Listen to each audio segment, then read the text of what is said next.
আর কবে পাবেন, আর কবে আসবেন মনুষ্য রূপে, তার কোনো গ্যারান্টি আছে? নিরীহ পশু হত্যা না করেও জিহ্বার রসনা এবং উদর তৃপ্তি সম্পন্ন করা যায়। ভগবানের প্রসাদ খেয়েও বেঁচে থাকা যায়। নিরীহ পশুদেরকে হত্যা করে খেলেই যে শরীরে বল শক্তি হবে, বেঁচে থাকা যায়, আর ভগবানের প্রসাদ খেলে যে বল শক্তি হবে না, বেঁচে থাকা যাবে না, এমন ধারণা থেকে আমাদেরকে বেরিয়ে আসতে হবে।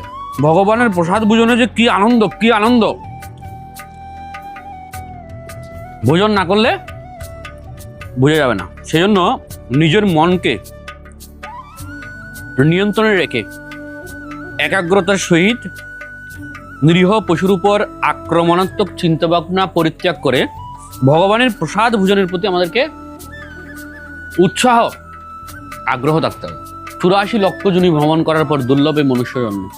আর কবে পাবেন, আর কবে আসবেন মনুষ্য রূপে, তার কোনো গ্যারান্টি আছে? এই পৃথিবীতে খাবারের কোনো কমতি নেই, খাবারের কোনো কমতি নেই। এত কিছু থাকার পরেও যখন নিরীহ পশুগুলোকে হত্যা করা হয়, তখন আমাদের হৃদয়ে রক্তকরণ হয়, যেটি ভাষায় প্রকাশ করে বোঝানোর মতো নয়।